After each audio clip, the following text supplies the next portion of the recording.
حضرات علماء کرام اور میرے انتہائی عزیز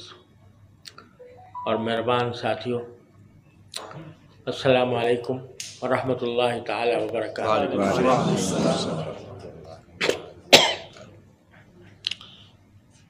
افغانستان سے ہمارا رشتہ اتنا قدیم ہے اور ہمارے بزرگوں کا بھی کہ آپ سب کو معلوم ہے کہ حضرت شیخ الہند قدس اللہ تعالیٰ سرہ انہوں نے ہندوستان کی آزادی کی جو تحریک شروع فرمائی، اس کے لیے حضرت مولانا عبید اللہ سندھی صاحب رحمۃ اللہ علیہ کو افغانستان بھیجا اور یہاں کی حکومت کے ساتھ روابط قائم کر کے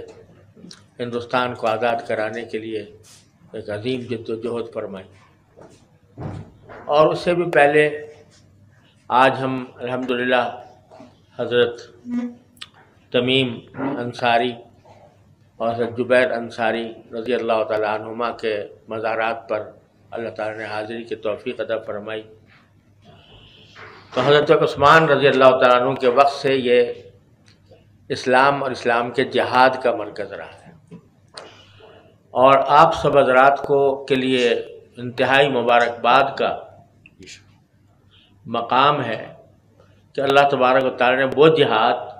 جو حضرت عثمان غنی رضی اللہ تعالیٰ عنہ کے زمانے میں خلافت راشدہ میں شروع ہوا تھا،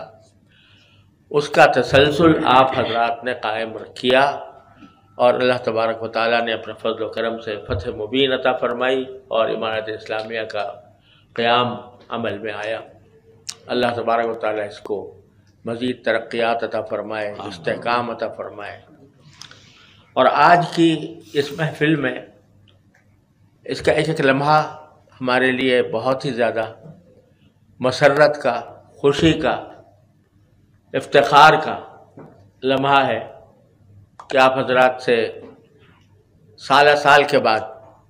ملاقات ہو رہی ہے، کیونکہ بیشتر جن حضرات نے بتایا کہ انہوں نے دارالعلوم کراچی میں پڑھا اور وہیں سے فراغت حاصل کی یا تخصص بھی کیا، تو ان میں سے بعض کے چہرے مجھے اب بھی یاد ہیں، اگرچہ میرا حافظہ کمزور ہے اور میں نے شاید رخصت ہوتے ہوئے جو آپ حضرات سے بات کیا کرتا ہوں تو اس میں یہ عرض کیا کرتا ہوں کہ میرا حافظہ کمزور ہے، لہذا صورت سے بہت سی میرے اپنے ساتھی یاد نہیں رہتے، نام سے بھی، لیکن اللہ تبارک و تعالیٰ کے فضل و کرم سے اس بات کا معمول ہے کہ اپنے تمام ساتھیوں کے لیے جب بھی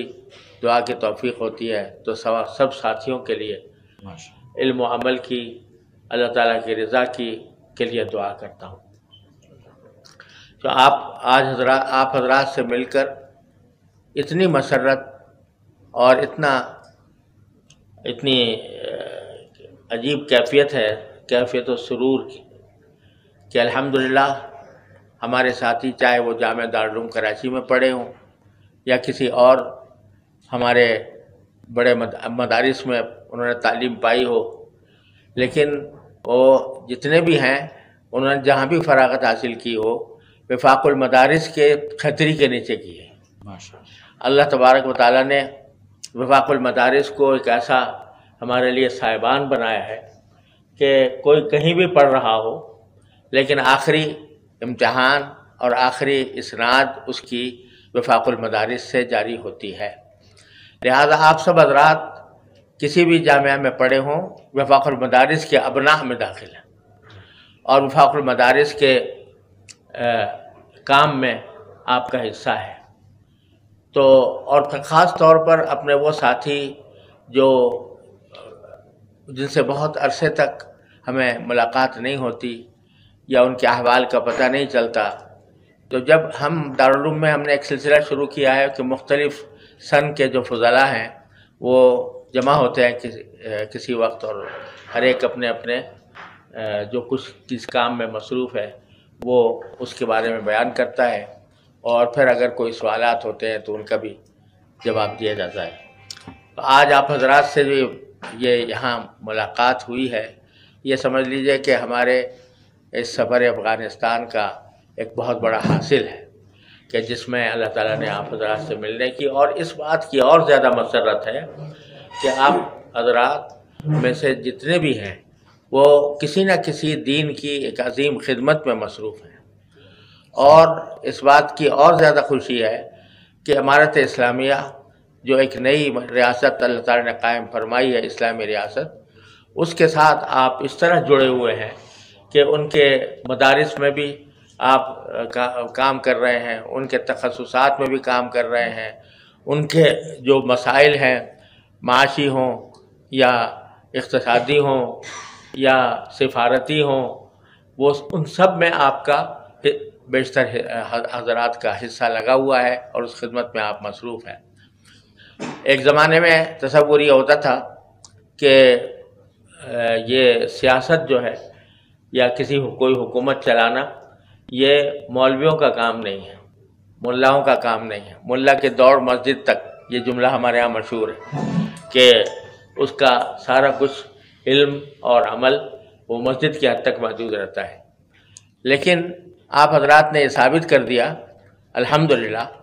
کہ یہ ملا جو مسجد اور مدرسے سے پیدا ہوا ہے یہ ساری دنیا کی عالمی طاقتوں کو للکار سکتا ہے اور ان کے مقابلے میں ایک انتہائی مستحکم نظام خود قائم کر سکتا ہے، اور آپ حضرات اس نظام کے اندر معاونت کر رہے ہیں، اس میں خدمت انجام دے رہے ہیں۔ تو ہماری دلی دعائیں آپ حضرات کے ساتھ ہیں، اور ہم بہت زیادہ اس بات سے خوش ہیں کہ آپ اس نظام سے وابستہ ہو کر خدمات انجام دے رہے ہیں۔ میرا واقعتاً دل یہ چاہتا تھا کہ ہمارا یہاں کا سفر اور لمبا ہو اور افغانستان کے کچھ دوسرے علاقوں میں بھی جانے کا موقع ملے جہاں بہت سے تاریخی مقامات بھی ہیں۔ افغانستان تو پوری تاریخ بھری ہوئی ہے افغانستان کے مختلف مقامات سے، وہاں بھی جانا ہو، اپنے وہاں کے دوستوں سے بھی ملاقات ہو، اور اللہ تعالیٰ توفیق دے تو پھر یہاں کا بھی آپ حضرات فرما رہے تھے کہ سفر نامہ